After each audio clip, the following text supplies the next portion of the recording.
Romanticismo, un movimiento de exaltación patriótica y del individuo. El romanticismo como movimiento cultural fue una reacción revolucionaria contra el racionalismo de la Ilustración y el neoclasicismo. Su característica fundamental está basada en un conjunto de reglas estereotipadas, confiriendo prioridad a los sentimientos en todas las manifestaciones del arte. El romanticismo se origina en un principio en Alemania y Reino Unido a finales del siglo XVIII como reacción al racionalismo ilustrado. Este término hace referencia a lo inefable, a aquello que no se puede expresar con palabras. El término sirvió en un principio para denominar una forma genérica de pensar y de sentir. La difusión del término, sin embargo, es irregular dependiendo del país donde arraigó. Otro origen del término muy difundido es el que relaciona romántico con la expresión y lengua romana, que alude a las lenguas romances distinguiéndolas de la antigüedad clásica representadas por el latín. Se trataría por tanto de un giro hacia la lengua propia y vernácula como representante de la propia cultura. Igualmente surge con este término una oposición entre romántico y clásico, en función de la lengua que prefirieran y por añadidura asociada también al gusto creador de unos y otros. Las características del romanticismo se pueden resumir en las siguientes: la libertad de creación frente a los cánones del neoclasicismo, el subjetivismo y el individualismo frente a la rigidez de las reglas académicas, y así se valora especialmente la originalidad, la diversidad y la particularidad frente a la unidad de la Ilustración. También la importancia de los sentimientos, las emociones y las pasiones, como el amor, el sufrimiento o el odio. Se exaltan asimismo los sentimientos religiosos, patrióticos y los inspirados en la naturaleza. El paisaje así alcanza gran interés. Cobran relieve las ideas de libertad e igualdad, también la imaginación y la fantasía frente al racionalismo clasicista de los ilustrados, creando mundos pasados, fundamentalmente en la Edad Media, o exóticos como los del norte de África y Oriente. El instinto frente a la razón y las situaciones límite frente al equilibrio y la armonía. El liberalismo frente al despotismo ilustrado. La nostalgia de paraísos perdidos de la infancia o de la nación. La obra imperfecta, inacabada y abierta frente a la obra perfecta, concluida y cerrada.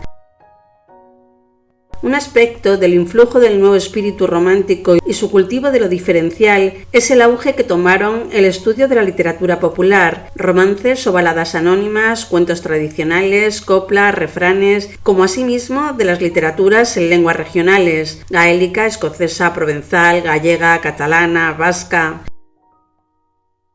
Este auge de lo nacional y del nacionalismo fue una reacción a la cultura francesa del siglo XVII, del espíritu clásico y universalista, difundida por toda Europa por Napoleón. El romanticismo también dio entrada a lo exótico y a lo extravagante, buscando nuevas combinaciones métricas y flexibilizando las antiguas o buscando en culturas bárbaras y exóticas o en la Edad Media, en vez de en Grecia o Roma.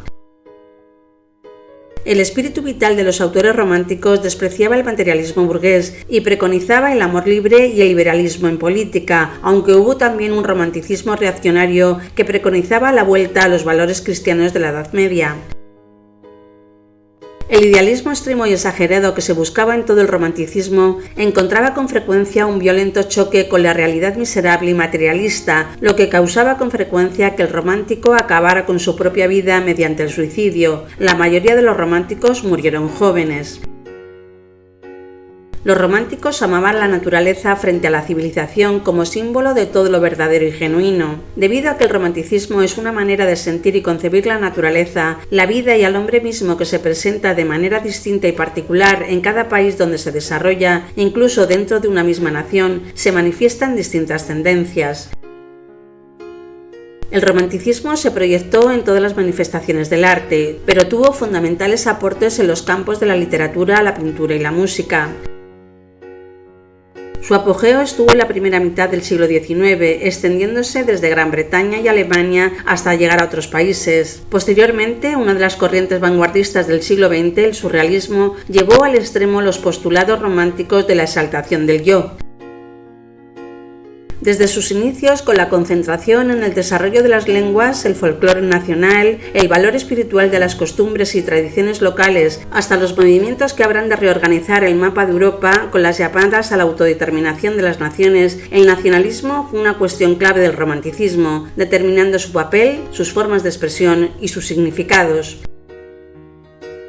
Desde sus comienzos, a finales del siglo XVIII, el nacionalismo romántico se basó en la existencia de una cultura étnica histórica en armonía con el ideal romántico. Así, el folclore llegó a ser un concepto nacionalista romántico. Así, el sentido de la autodeterminación y de la conciencia nacional que habían permitido a las fuerzas revolucionarias derrotar a los regímenes aristocráticos pasaron a ser importantes para la resistencia frente al Imperio francés.